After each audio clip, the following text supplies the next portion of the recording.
दोस्तों, इस वीडियो में हम लोग डिस्कस करने वाले हैं कि आप कंटेंट राइटिंग की एजेंसी कैसे स्टार्ट कर सकते हैं। सबसे पहले आप ये समझ लीजिए कि कंटेंट राइटिंग होता क्या है और इसका फ्यूचर और इसका स्कोप क्या है।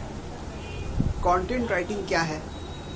किसी भी वेबसाइट में आप गए होंगे तो आपने वहाँ पे देखा होगा कि वहाँ पे कुछ लिखा होता है टेक्स्ट के फॉर्म में, टेक्सचुअल फॉर्म में। तो वो जो टेक्स्ट लिखा है उसी को बोलते हैं कंटेंट। वो टेक्सचुअल कंटेंट है, उसको कोई ना कोई तो लिखता है। जो वेबसाइट ओनर है, जाहिर सी बात है उसके पास इतना टाइम नहीं है कि वो पूरा कंटेंट खुद अपने हाथ से बैठ के लिखे, क्योंकि सबके पास टाइम लिमिटेड होता है, सबके पास अलग अलग काम भी होते हैं करने को। तो एक वेबसाइट में रोज़ इतना ज़्यादा जो कंटेंट पब्लिश होता है, अपलोड होता है, तो जाहिर सी बात है कि वो दूसरे लोगों से कंटेंट लिखवाते हैं और लिखवाने के बाद उसको जो है अपनी वेबसाइट में पब्लिश करते हैं। तो इस तरह से ये कंटेंट राइटिंग की इंडस्ट्री जो है वो सामने आई। अब रहा सवाल ये कि कंटेंट राइटिंग की इंडस्ट्री का क्या फ्यूचर है। तो क्योंकि अब ये इंटरनेट पे पूरी दुनिया आस्ते आस्ते इंटरनेट पे भी शिफ्ट हो रही है, बिजनेसेस इंटरनेट में भी शिफ्ट हो रहे हैं, हर कंपनी अपनी वेबसाइट बनवा रही है। आमतौर से ब्लॉगर्स बहुत ज़्यादा आम हो चुका है। हर दूसरा आदमी जो आईटी से किसी हद तक जुड़ा हुआ है वो अपनी ब्लॉगिंग वेबसाइट भी रन करता है। तो मिला जुला के देखा जाए, वेबसाइट्स का बहुत ज़बरदस्त क्राउड हो चुका है इंटरनेट में। रिसर्च के हिसाब से at present 1 Arab 20 crore website internet में लाइव है। करोड़ 10 करोड़ के बाद अरब आता है। 1 अरब 20 करोड़ वेबसाइट्स जो है इंटरनेट पे अभी लाइव है। तो आप अंदाज़ा लगा लीजिए इतना बड़ा नंबर है, इतने सारे वेबसाइट्स हैं और सब वेबसाइट में रोज़ रेगुलर बेसिस पे कंटेंट चाहिए होता है। तो वो कंटेंट जाहिर सी बात है वेबसाइट ओनर खुद बैठ के नहीं लिख पाएगा, वो किसी ना किसी कंटेंट राइटर को हायर करता है, उसको पे करता है और उससे लिखवाता है, राइटिंग सर्विसेज लेता है और उस राइटिंग को उस कॉन्टेक्स्ट को उस टेक्स्ट को, उस टेक्सचुअल कंटेंट को वो अपनी वेबसाइट में पब्लिश करता है।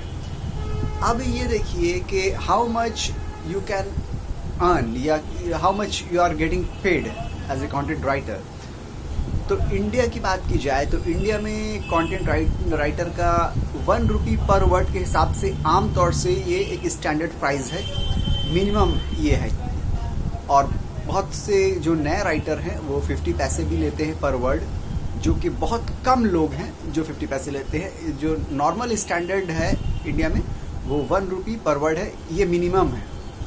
50 पैसे की छोड़ दीजिए, वो ऐसे लोग लेते हैं जिनको या कुछ लिखना भी नहीं आता है या वो बिल्कुल शुरुआत की एकदम अभी एंट्री लेवल पे वो हैं। थोड़ा सा भी स्टैंडर्ड आपका है, बिल्कुल ज़रा सा भी स्टैंडर्ड है तो 1 रुपी पर वर्ड यहाँ पे स्टैंडर्ड रेट है। उसके अलावा 2 रुपीज़ तक यहाँ पे जाता है इंडिया में पर वर्ड का।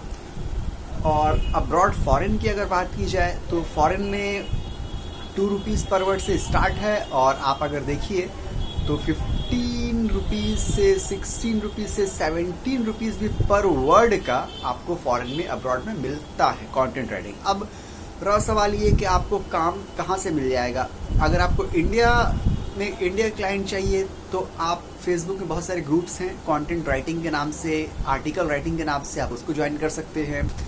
इसके अलावा डिजिटल मार्केटिंग के जितने ग्रुप्स हैं उसको आप ज्वाइन कर लीजिए, क्योंकि डिजिटल मार्केटिंग में आमतौर से ब्लॉगर्स होते हैं। ब्लॉगर्स जो है अपना ब्लॉग रन करते हैं, उनको भी टेक्स्ट कंटेंट लिखवाना पड़ता है, तो वो भी कंटेंट राइटर को रेगुलर बेसिस पे अक्सर हायर करते रहते हैं। तो इंडिया में ये सब तरीके हैं कि फेसबुक के ज़रिए आपको मिल सकता है अच्छा खासा क्लाइंट, आपको अच्छा खासा काम मिल सकता है कंटेंट राइटिंग का। अब ये कि फॉरेन का अगर आप काम करना चाह रहे हैं या अब्रॉड काम करना चाह रहे हैं तो उसके लिए आपको जो फ्रीलांसिंग वेबसाइट्स है जैसे कि fiverr.com है या upwork.com है, इन वेबसाइट्स पे आप जाइए और यहाँ से आपको काम मिल सकता है। और आप जाके यहाँ पे देखिएगा तो आपको पता चलेगा कि 17 रुपीज़ पर वर्ड का जो है फॉरेन के क्लाइंट्स पे कर रहे हैं और उनसे वो सर्विस करवा रहे हैं। एक वर्ड का आपको 17 रुपीज़ दे रहे हैं, तो और आपको क्या चाहिए। इसके लिए आपको बहुत ज़्यादा कुछ करना नहीं पड़ेगा। अगर आप कंटेंट राइटिंग की एजेंसी स्टार्ट करना चाह रहे हैं तो आपका फोकस होना चाहिए कि आपको काम कहाँ से मिले, आपको क्लाइंट्स कहाँ से मिले। और बैक एंड में आपको राइटर से बात करके रखना पड़ेगी कि भाई जब वो काम मिलेगा तो हम काम आपको पास कर देंगे, आप काम करके हमको दे दीजिएगा। सपोज करिए कि आपने फाइवर या अपवर्क में वहाँ पे आपने अपनी गिग बना दी, ठीक है, या वहाँ पे आपने बिडिंग में आपने ये कर दिया, पार्टिसिपेट किया और आपने अपना जो है चार्ज बताया कि सपोज कीजिए आपने वहाँ पे 4 रुपीज़ बताया आपने पर वर्ड, और यहाँ पे आप इंडियन राइटर से बैक एंड में जो है आपने 1 रुपी करके या 2 रुपीज़ करके आपने पर वर्ड लिखवा लिया। तो जो 50% से भी ज़्यादा ये प्योर प्रॉफिट आपका हो रहा है, ठीक है। और अगर मान लीजिए कि आपको इंडिया के क्लाइंट मिल जाते हैं तो उसमें क्या है कि आपको रेगुलर बेसिस पे काम मिल जाता है, क्योंकि एक बार वो उन्होंने काम करवाया, अगर वो काम अच्छा लगा तो फिर वो एक ये हो जाता है कि रेगुलर बेसिस पे वहाँ से आपको काम मिलता रहता है, ठीक है। और फॉरेन में भी ऐसा होता है कि आपने एक बार काम करवाया, रेगुलर बेसिस पे अगर काम आपको उनको पसंद आया तो रेगुलर बेसिस पे वो काम को देते रहते हैं। तो इसको मतलब एजेंसी की शक्ल कैसे दी जाए, सबसे पहले इसको एजेंसी की फॉर्म कैसे दिया जाए। आप सबसे पहले अपना एक वेबसाइट बनाइए, अच्छा से डोमेन लीजिए आप, कंटेंट राइटिंग सर्विसेज या प्रो कंटेंट राइटर्स, ठीक है, इस टाइप का आप डोमेन नेम लीजिए। एक लोगो बनाइए अपना जिसमें ऐसा हो लोगों से पता चले कि कोई कुछ लिख रहा है, पेन ऐसा पकड़ा हुआ है, इस टाइप का आप लोगो बनाइए। और इस लोगो में आप अपने अबाउट अस पेज में या होम पेज में आप अपने बारे में एक्सप्लेन कीजिए कि we are a group of people who write content for different websites for different on different topics on different niches. आप फिर कैटेगरी बताइए कि किस किस नीश में आप कंटेंट जो है कंटेंट राइटिंग के सर्विसेज दे सकते हैं, और जिस नीश में आप कंटेंट राइटिंग की सर्विस दीजिएगा उसके लिए बैक एंड में आप राइटर को से बात करके रखिए, इंडियन राइटर से, कि भाई हमको फैशन रिलेटेड कंटेंट लिखवाना है, तो एक फैशन रिलेटेड जो कंटेंट लिखता है उससे आप टाई अप रखिए। कोई अगर टेक्नोलॉजी का ऐसा है कि टेक्नोलॉजिकल कंटेंट लिखता है, टेक्नोलॉजिकल टॉपिक के ऊपर लिखता है, तो आप उससे टाई अप करके रखिए।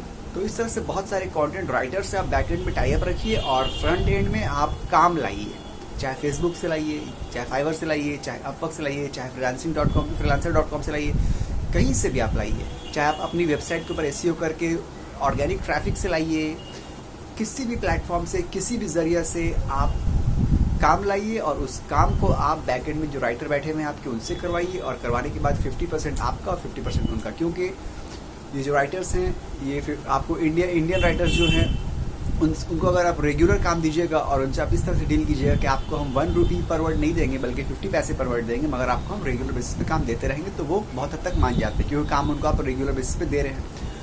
और अगर ये इंडियन क्लाइंट की बात है कि इंडियन क्लाइंट अगर मिला तो, क्योंकि इंडियन क्लाइंट आपको 17 रुपीज़ या 16 रुपीज़ पे नहीं करेगा पर वर्ड का। अब अगर आपको फॉरेन क्लाइंट मिल गया जो 16 रुपीज़ 17 रुपीज़ पे कर सकता है, अगर आपकी राइटिंग सर्विसेज अच्छी हुई, आपका जो राइटिंग स्टैंडर्ड है वो अच्छा हुआ, तो ऐसे हाल में आपको मान लीजिए कोई ऐसा क्लाइंट मिल गया जो आपको 5 रुपीज़ भी दे रहा है, मान लीजिए 6 रुपीज़ भी दे रहा है, तो वहाँ पे आप इंडियन राइटर को उसका आधा 3 रुपीज़ ऐसा दे दीजिए और बाकी जो है वो आपका प्रॉफिट हो जाएगा। आपका काम है कि अपने आप को एक एजेंसी के तौर पे आप शो कीजिए, पोस्ट कीजिए और मार्केटिंग कीजिए उस वेबसाइट के ऊपर और क्लाइंट ढूंढ के लाइए, और इस तरह से आप थोड़ी सी मेहनत से, बिल्कुल थोड़ी सी मेहनत से आप जो है लाखों महीना कमा सकती हैं।